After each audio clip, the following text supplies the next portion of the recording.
శ్రోతలకు నమస్కారం. ఇప్పుడు నేను చందమామ సీరియల్ కొయ్యగుర్రం 3వ భాగం చదివి వినిపించబోతున్నాను. ఇంకా కథలోకి వెళ్దాం.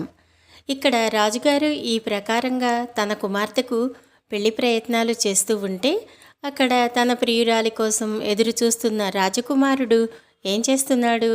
అతను ఎంతసేపు చూసినా రాజకుమార్తె తిరిగి రాలేదు. అతను దిగిన ప్రదేశం కటిక ఎడారి.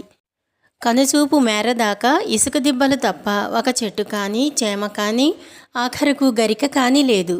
అంతకంతకు సూర్యుడు పైకి రావటం వలన వేడి రెచ్చిపోతున్నది. గాలి గట్టిగా వీస్తూ ఇసుకను అటు ఇటు చెరుగుతున్నది. చిన్న చిన్న ఇసుక దిబ్బలను ఒక చోట నుండి ఊడ్చి మరొక చోట పోగు పెడుతున్నది. రాజకుమారుణ్ణి ఆకలి దప్పులు బాధిస్తున్నాయి. ఎక్కడైనా ఒక చిన్న చలమ కనిపిస్తుందేమోనని అతను ఆ ఇసుక దిబ్బల మధ్యగా కాళ్ళు పడిపోయేలాగా తిరిగాడు. ఎత్తు నుంచి చూస్తే మరింత దూరం చూడవచ్చుననుకుని వాడు అన్నిటికన్నా ఎత్తైన ఇసుక దిబ్బ మీదకి ఎక్కాడు.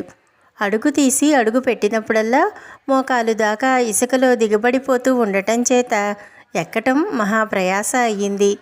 వాడు ఆ దిబ్బ పైభాగాన్ని చేరుకునేసరికి మహాపర్వతాన్ని ఎక్కినంత శ్రమ తోచింది.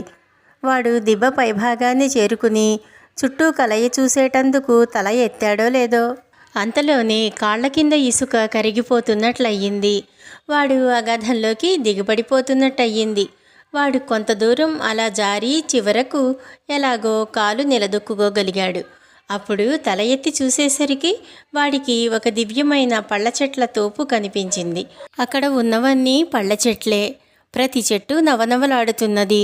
అన్ని చెట్ల కొమ్మలకు గుత్తులు గుత్తులుగా బరువుగా పళ్ళు పచ్చికాయలు ఉన్నాయి. ఆ చెట్లను పళ్లను చూడగానే రాజకుమారుడికి ప్రాణం లేచి వచ్చినట్లయింది. వాడు తోపులో ప్రవేశించి ఎర్రగా పండి సువాసన కొట్టే కొన్ని పళ్లను కోసుకుని ఆవురావురమని తినేశాడు.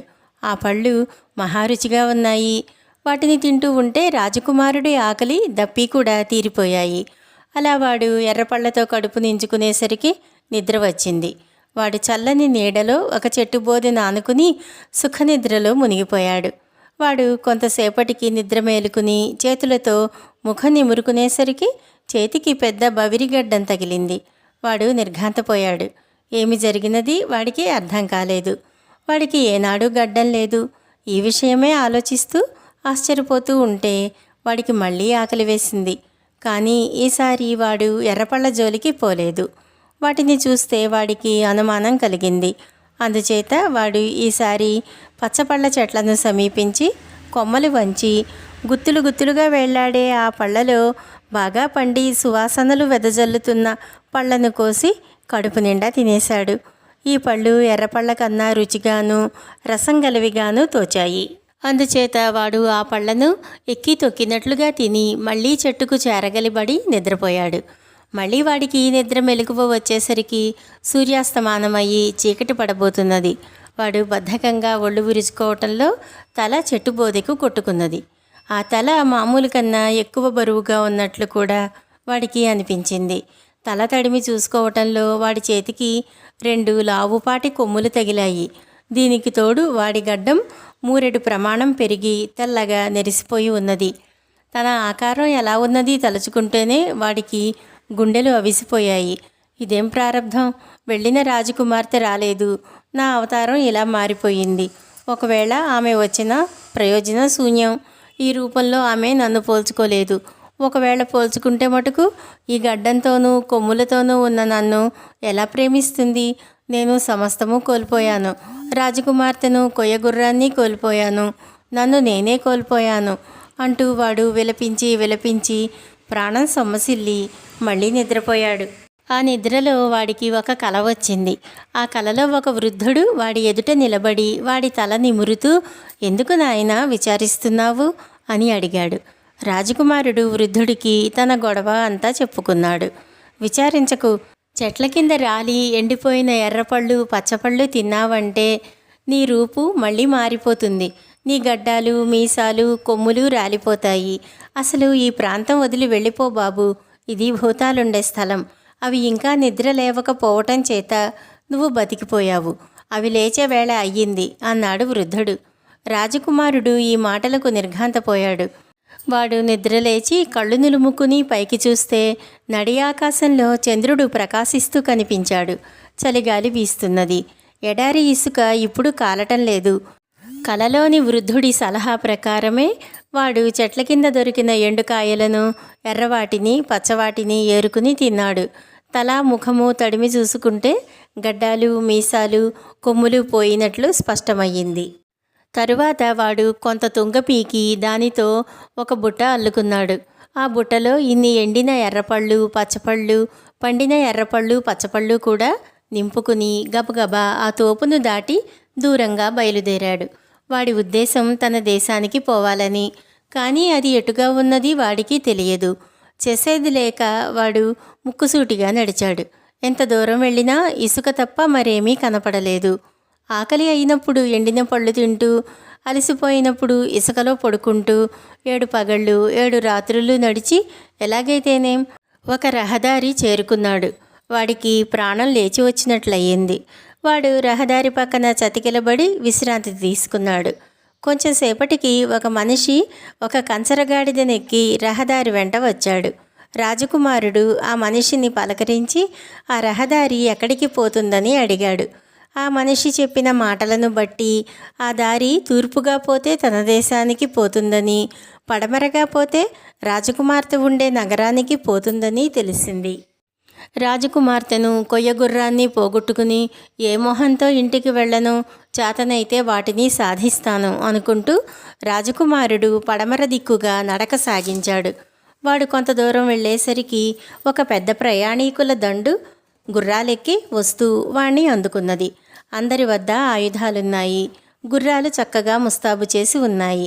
అంతా చూస్తే ఒక బ్రహ్మాండమైన ఊరేగింపులాగున్నది. ఈ ఊరేగింపు నడి మధ్యన ఒక రాజోచితమైన వాహనం ఉన్నది. దానికి అద్దాల కిటికీలున్నాయి. బంగారు నగిషి అలంకరణలున్నాయి. 4 ఉత్తమాశ్వాలు బండిని లాగుతున్నాయి. వాటిపైన సిల్కు ముఖమల్లె గుడ్డలు వేసి ఉన్నాయి. ఈ ఊరేగింపును దాటిపోనిచ్చే ఉద్దేశంతో రాజకుమారుడు రహదారికి ఒక పక్కగా తొలగి నించుని చూడసాగాడు. తలవని తలంపుగా ఆ బండి రాజకుమారుడికి అంత దూరంలోకి వచ్చి ఆగిపోయింది.